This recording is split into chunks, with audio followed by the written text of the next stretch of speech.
So I thought maybe today, I know that it's High Holy Days, and I know that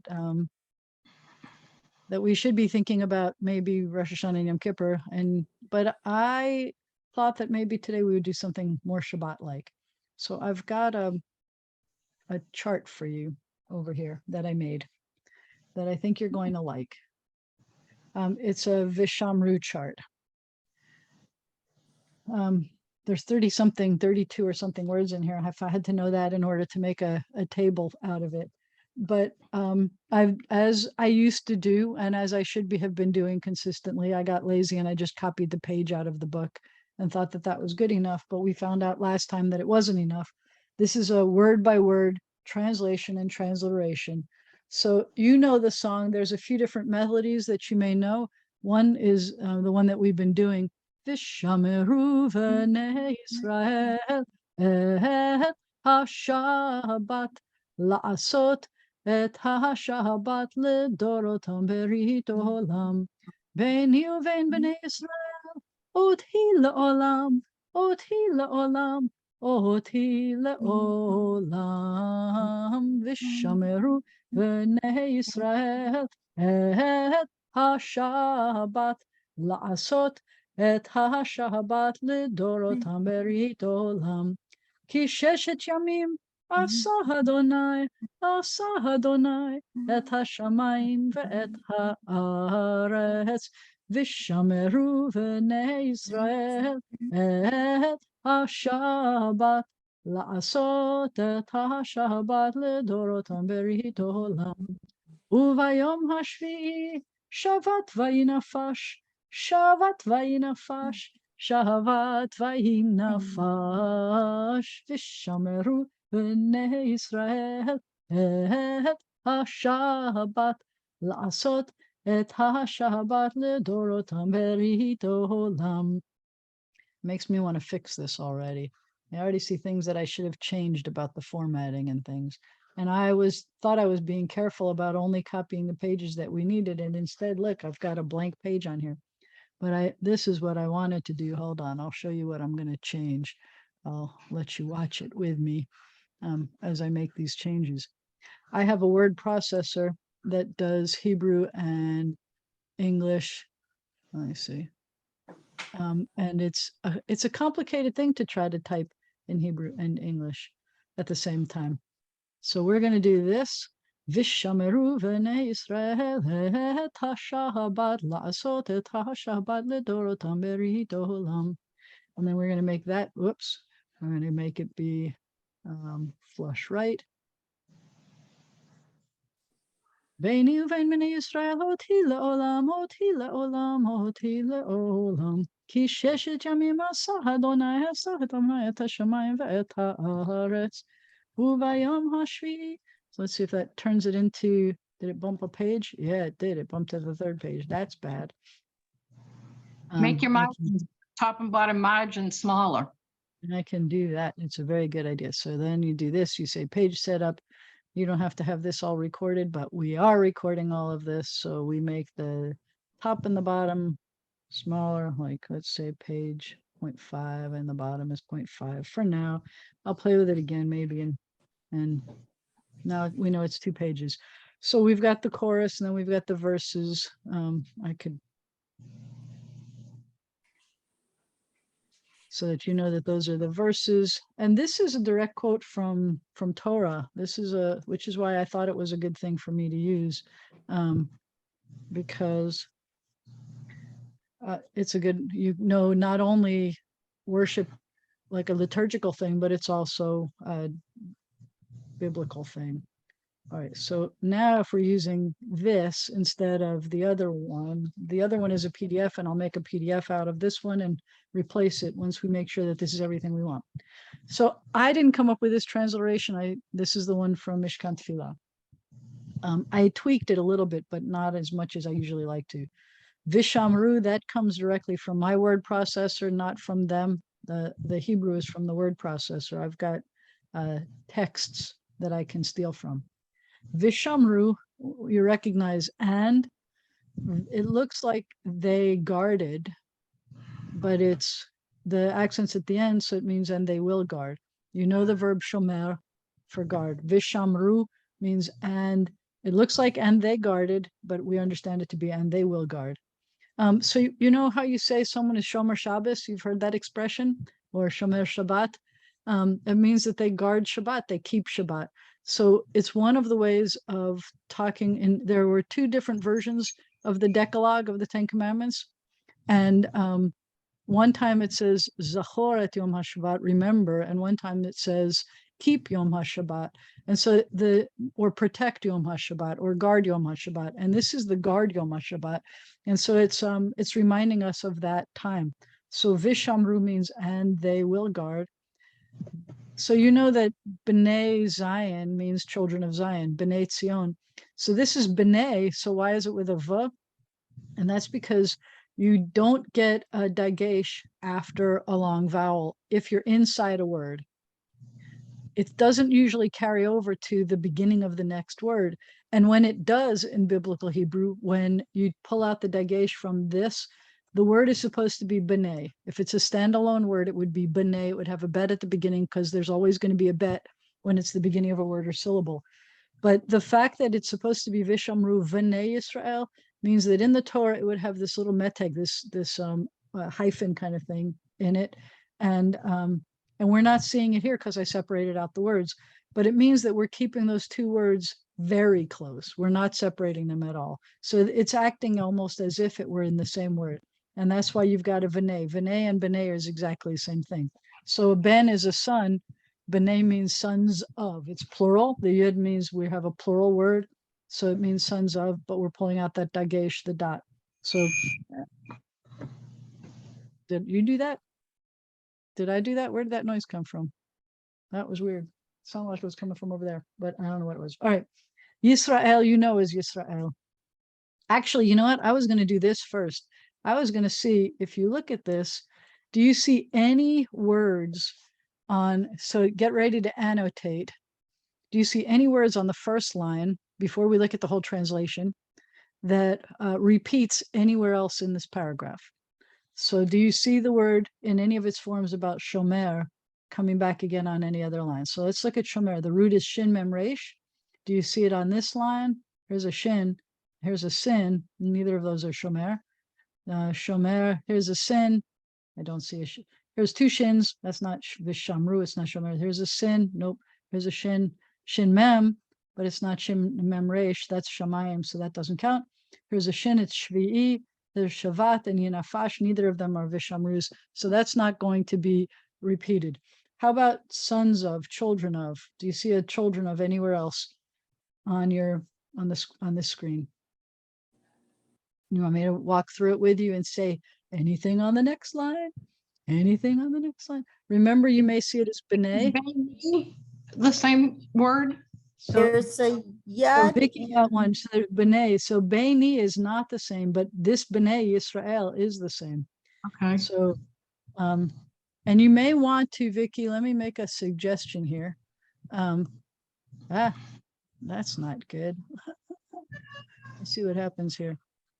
Right. You may have to, let me see if I can get this. Okay. And then it You want goes me to be black. a different color or something?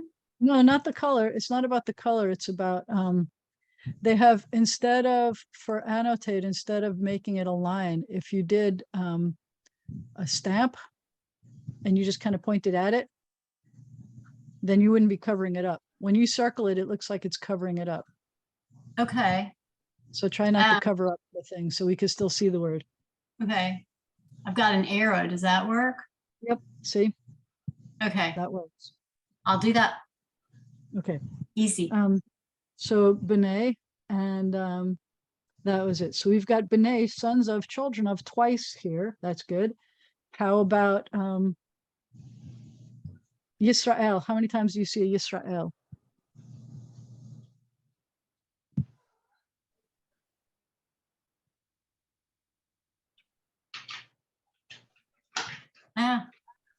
I tried to. I am trying to make this. No, this is not good. I put it on the same screen. I don't know why it's doing this. So Well, that's all I saw. All right. Now we have to take off these. I may need you to erase your own stuff so that I can Okay. keep this thing here. So we had a B'nai here. All right, erased. So we have B'nai here and we have B'nai here. And it says Yisrael and it says Yisrael. So it's not surprising that the children of Israel, we see children of Israel twice. All right, here's a silly one. Et is DDOM. It's the definite direct object marker. How many times do you see et? And by the way, what Marla asked, the connection between B'nai and B'ni, I love that. And I think that there's a resonance there. And I think it's part of the poetry here. I think it's part of what makes us remember things better. And so I think that I will talk about that once we get to it. So we have this et. You see anything on the second line? Mm-hmm. We have this et. You see anything on the third line? We don't have et, but we have ot. So remember how you had your B'nai and B'ni? It's not et, but it sounds similar. And then we have this et, and we have this et. Va'et is also an et and et. So we've got lots of ets. The et, if you remember, is the definite direct object marker, which means that it is receiving the action of the verb. So if the verb is something like read, then if you have a book that's being read, then the book is going to receive the action of the verb, and it's showing us that. So so this says the children of Israel shall keep. What are they keeping? The Shabbat. So it's not just that it's a direct object. It has to be definite, which means it has to be, it has to have a ha on it or be possessed or be a proper noun. And in this case, the ha, which means the Shabbat, is why we have an et on it. So it says the people, the children of Israel shall keep, what are they keeping? Shabbat, the Sabbath, the Sabbath. And then it says la'asot. So this is the next word. And I wanted to show it to you because it does come up again, but it doesn't come up in the infinitive form. The root letters are ayin, sin, and the hey. Hey turns into ot at the end of a word for the infinitive. So la'asot means that the root is ayin, sin, hey. So see if you can find an ayin, sin, hey somewhere else. It exists. That's olam. Okay. So pop that one off, erase that one, or The undo or fourth something. line. Fourth line. Tell me when to stop. There. Here, asa. Good. So asa is the same verb. Maker, he made, he did. And we get to see all three parts of it because it's the he did it form. Remember we said how yay verb, that if you see this vowel, this and then this when the last root letter is a hey, you're going to see the same vowel twice. This is what happens when the last root letter is a hey. And you're going to see it drop out altogether in the infinitive. So la'asot, we saw the et. And here we have Shabbat. So let's see how many times you can see Shabbat, since this is a song about Shabbat. So it existed here. It existed here, and they're both ha-Shabbats. It's not on this line. It's not on this line. Some in, don't we? Well, when we, yeah, right. Shabbat, we do. And then the bottom line. So the bottom line, this is the cool part. This is something I would love for you to see. This is not the word Shabbat. Look at what the vowel pattern is. So this is the word for Shabbat up here. And you've got this, and then this. This one is a yay verb pattern. This, and then this, And you'll notice that this one has a digation, the bet, because there's a long vowel before it. This one, because there's a short vowel before it. I mean, this one, it doesn't have a digation because there's a long vowel. I can't have a digation. This is the past tense of what God was doing. What was God doing on that seventh day? What were you doing? What was he doing? It was resting. So this is the word that in the past tense means he rested. And you take those exact same letters, you change the vowels, and poof, you get Shabbat. Why is it called Shabbat? Because he rested. That makes no sense in English. why is it called Shabbat? Because he's Shabbat. And that makes perfect sense in Hebrew. And then we're going to get to other words as we get through all of this. Those are the primary ones I wanted to hear. You know, Shemayim and Aretz. What do we say where is it that we're going when it's talking about having one sentence, Shemayim ve'et ha'aretz, et ha'shamayim ve'et ha'aretz? Where have we heard that before? Heaven and earth. And where have we heard that? Where does it resonate to? Et ha'shamayim ve'et ha'aretz. Bereshit bara Elohim The creation. It's the very first sentence of creation. Bereshit bara Elohim, in the beginning God created. What did God create? Et hashamayim ve'et haaretz, exactly word for word here. And part of observing Shabbat is exactly trying to make you resonate, make you feel, make you remember the creation story and the way that God rested on the seventh day. And it's specifically saying, for 6 days God made, because in 6 days God made the heavens and the earth. And on the seventh day he rested, and he yinafash, which we're going to talk about in a second. Anyway, there's a lot of cool stuff in here. I just wanted you to look for some words that I knew that you knew. Do you know the word olam and le'olam? The world. So olam is a world or a People? universe. Olam, is nation or people. Olam is a world or a universe. And le'olam means to infinity and beyond. No, le'olam means to the universe, to eternity. So usually they translate as forever. Olam doesn't necessarily mean ever, but brit you've heard of when you've heard of a bris, which doesn't mean that anything is being circumcised. It means when something is being circumcised on the 8th day, it means that they're entering into a brit, which is a covenant. So this is the word for covenant. Because it says that it's an eternal covenant, this thing, this Shabbat. Shabbat is for all generations an eternal covenant. Okay, so you're going to recognize a lot of these words. That's part of why I decided to use this. So now let's take it kind of word by word. ושמרו, which means and they will guard.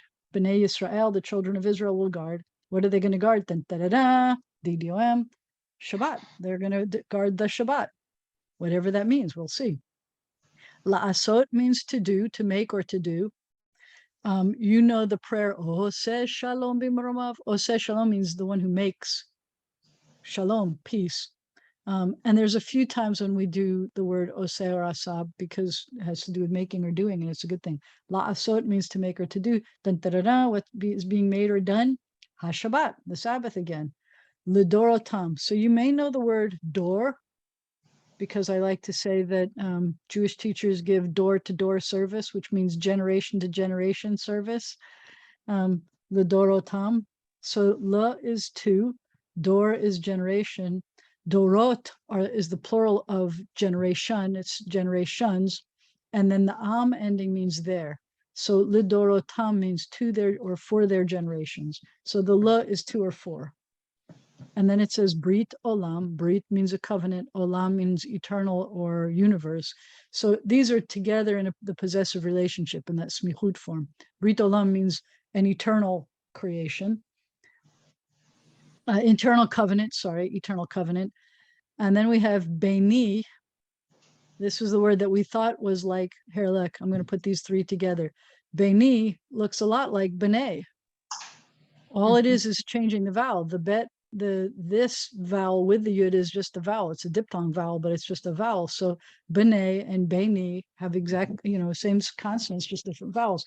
But in the case of Beni, you have the word bain, which means between. You have an E ending, which means me or I or something related to me. Beni means between me.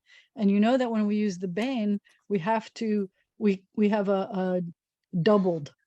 We have to have between something and something else. If we use only one, then the way to translate it is usually among. But when we have 2, it's between something. And we're going to have a bain, and then we're going to have an uvein. So on one side, it's going to be bain, which means between. And on the other side, you're going to say and between. And the only way to say and before a bet is u. And as soon as I had an u with the bet, then I've got, I have to take out the dagesh. So that's why it's bain at the beginning and then uvein at the end after the other thing. And in this case, there's no words between the bain and the uvein. because there's this suffix, which means me. So it's between me and between children of Israel, Bnei Israel. I could translate this as sons of Israel, but I don't wanna, because I think I'm in it too. And if I say sons of, then I'm not in there. I think it's children of Israel. And then we have ot, he, and ot has the same exact letters as et with a different vowel. Et is just a grammatical thing. It's just the DDOM. But now we have ot, which means a sign or a symbol or a letter. Sign or symbol or letter. In fact, we could do this, sign or symbol or letter. Was there another one that I was supposed to say? Children of, I could say son of. I don't remember if there was something else that I was supposed to change it to be, to do, to make, or to do or to make. Because sometimes you say you make Shabbat, you know, instead of saying you do Shabbat. So usually if you say someone, you know, hey, I can't right now, I'm making Shabbat, it could be even you're getting ready for Shabbat, right? Or you say someone made Shabbat, that meant that there was this wonderful dinner that was ready for you. It's a lot to do with so ot is a symbol or a sign or a letter. He, which means she, is a symbol. It is a symbol. Ot means a symbol, and it is feminine, but that's not the only thing that's feminine here. You know what else is feminine? The world, the earth. Shabbat. Isn't Shabbat is feminine. Shabbat is feminine. Shabbat is feminine. So when it says it is an eternal sign, it's talking about Shabbat is an eternal sign, and it's an it, it's a she. It's not a hi, it's a he. I didn't make up this transliteration, but I agree with this transliteration. Le'olam means. Shouldn't that be translated as HE? Because that's how you pronounce that Hebrew word? No, you don't pronounce it HE, because an E is an eh. I is an E. This isn't a translation. This is a transliteration. So a transliteration means every time you see an I, it's an E. And you pronounce it as E. The sounds are A, E, O, U. A is spelled with the letter A. E is spelled with the letter E. O, A, E. E is spelled with the letter I. O is spelled with the letter O, and U is spelled with the letter U. So it's A, E, O, U is A, E, I, O, U. And I would transliterate it like this. I know it's weird. Sometimes we don't. Sometimes we try to write so that you're looking at it. That's why I said, doesn't that look like it says hi? It's not hi. This is hey with an E sound, and the E sound is supposed to be just the letter I. Sometimes you'll translate it like with two E's.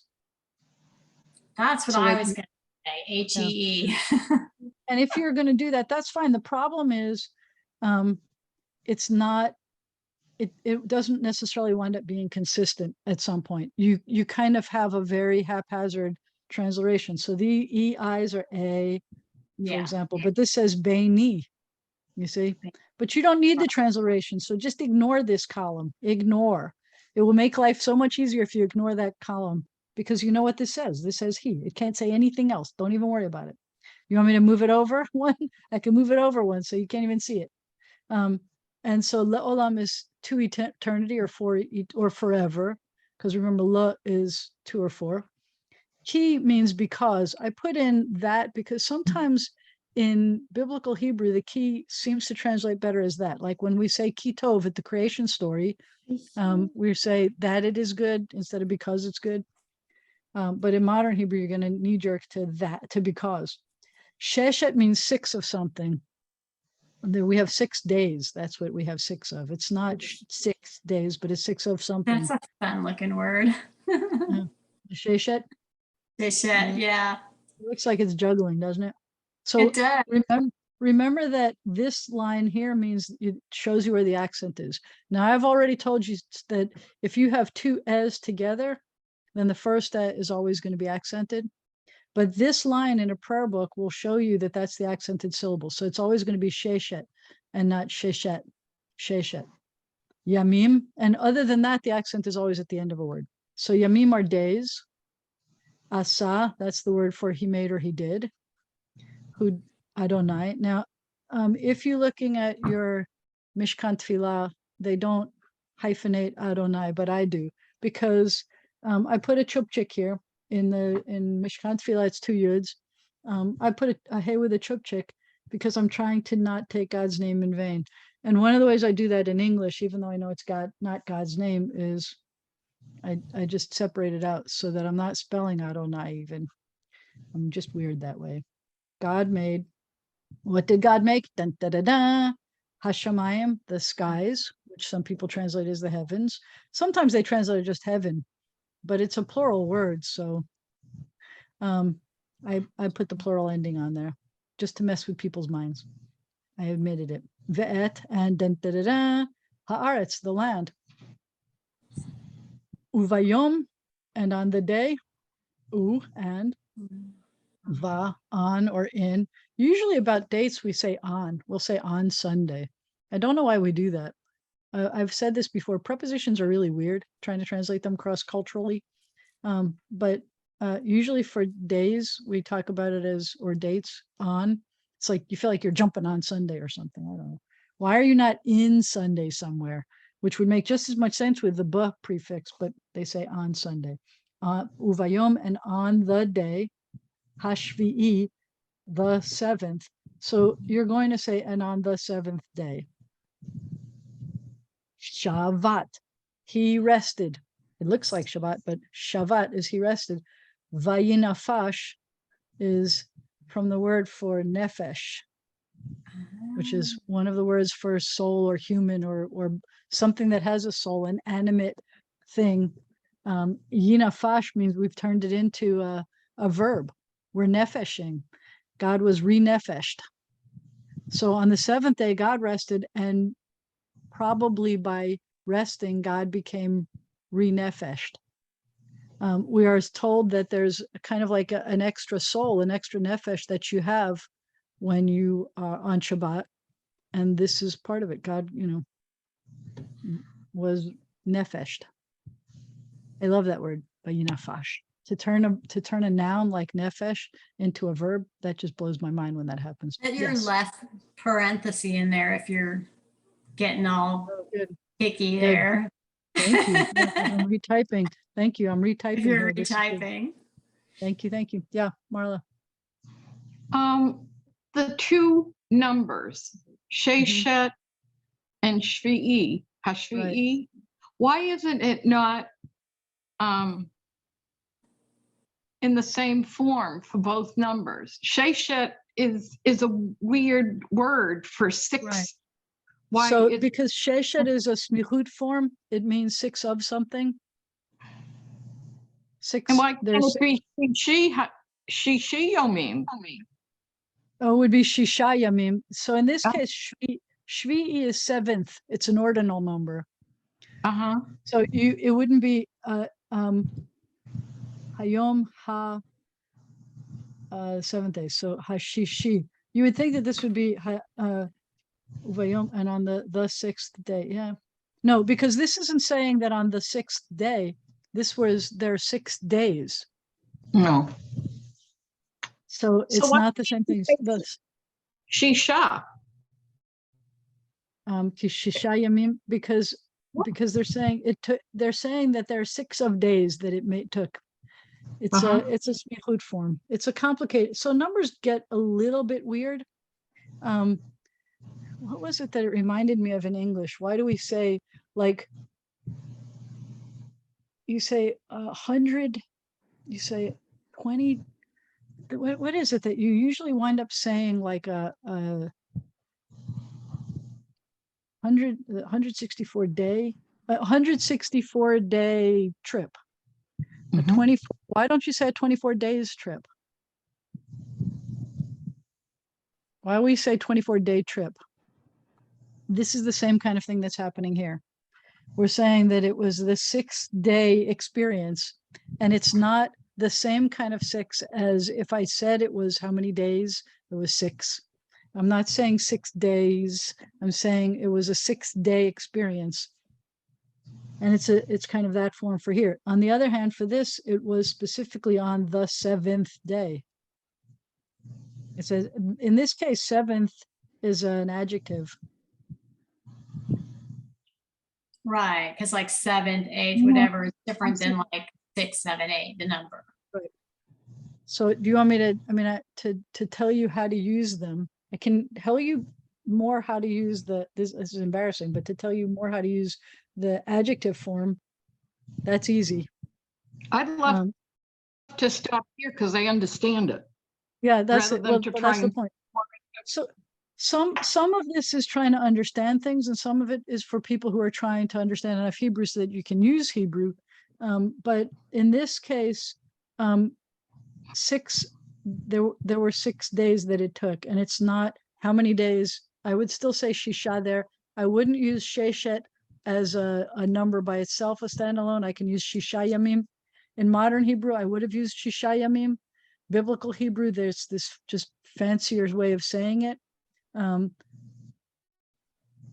I don't know. I'm trying to think, and I'm a little bit rusty, but I'm trying to think if I ever heard anybody use a form like sheshet yamim in modern Hebrew at all. I think they would say shisha yamim there, but in this case, they would always use the ordinal number, the shvi'i, as the adjective.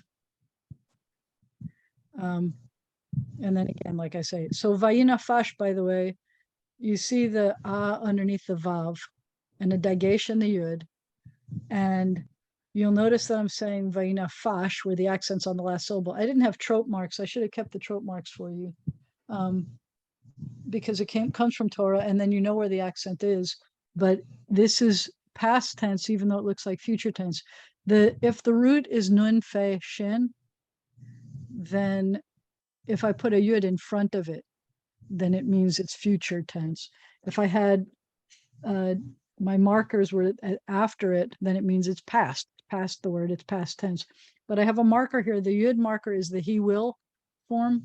So if I just said yinafash, it would be he will be refreshed. But because I made the vav, the reversing vav in front of it with an a vowel, and the dagesh is going to have to go in there, and I changed the accent at the end to vayinafash, it changes the meaning from, and he will be sold, he will be refreshed, to, and he was refreshed.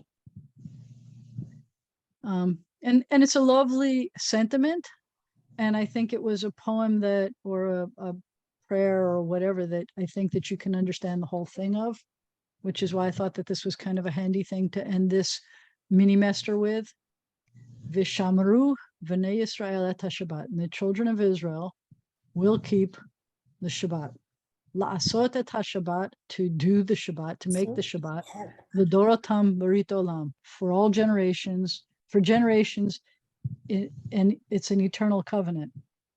Beini uvein bnei Israel. Actually, so this is interesting. I don't know why there's a period here, because one way of looking at it is that it's the covenant that's eternal here between me and the children of Israel. But now I do think that it's the Shabbat part that is the covenant. Beini uvein bnei Israel. There, it is very obviously an alliterative device here that they're trying to say, make it sound like the same things, even though the words are not the same. Between me and between the children of Israel. Oti, and you'll notice that ot ties us together, like with all the ets that we saw in every other line. Oti le'olam, it is an eternal symbol. Kisheshet yamim, because in 6 days, Asa Adonai, God made, et hashamayim, the skies, ve'et ha'aretz, and the land, uvayom hashvi'i, and on the 7th day, Shavat, he rested and was refreshed. Yes, Lex. So Shabbat is the covenant that was made? Yes. Okay. The Shabbat is an eternal covenant, and it is also an eternal sign forever. So when we keep Shabbat, it is a sign that we're keeping God's covenant. And you've heard the famous quote about it's more than we keep Shabbat, but Shabbat keeps us. The more we keep Shabbat, the more resold we get, more Jewish soul we get. We get reinforced all of the things that that Judaism is, I think. I mean, I think that's a good way of looking at it. All right, if I close these things, let's see if it'll let me close, and let me close and stop the share. So I loved it. all right, we are going then to stop